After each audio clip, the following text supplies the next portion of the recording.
Oh boy, this is serious. This is the years that each one of these skills will be replaced by AI. Within the next 5 years, everything changes.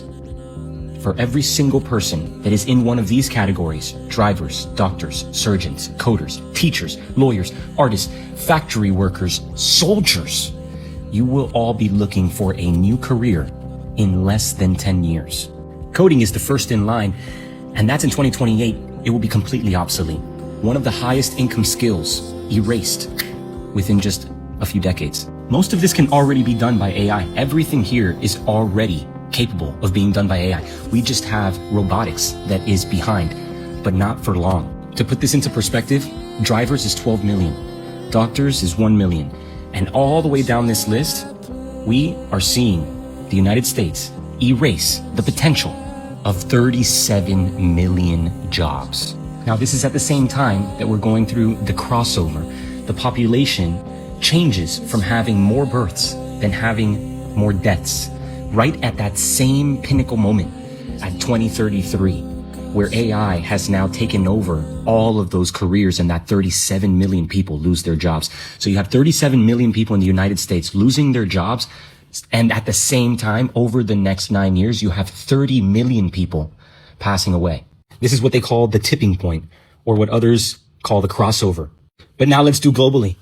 Globally, there's over 100 million drivers. There's over 13 million doctors, and so forth. So a total displacement comes out to almost 1 billion people on this planet that will lose their jobs within now and 2033. This is not even talking about those that are already jobless. But in 2026, here's how many people do not produce any income. Children account for 2 billion. Elderly account for almost 1 billion. Unemployed account for 200 million. And the others are in or out of the labor force in a working age of another 2 billion. That's 5 billion people. Almost 63% of the entire world's population is unemployed or not producing income and depend on the rest of us. So 5 billion plus another billion of global total unemployed, non-producing humans on this planet for the other 3 billion of us that do produce to support.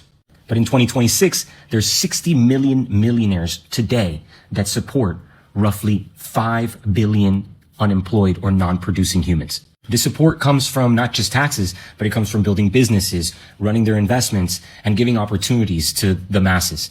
Millionaires in the United States account for approximately 24 million of those 60 million, and billionaires account for approximately 3,400 as of today across the globe, with about 1,000 of those coming from the United States. And by 2033, only 65 million millionaires. That means we are decelerating with the amount of millionaires that we're having globally around the world. In fact, the majority from 60 to 65 in 9 years. And the majority of that is from the United States. And it's only because of inflation, asset prices and inflation, meaning people who own things are going to become millionaires just by default from the rising cost of things and the dilution of money over time.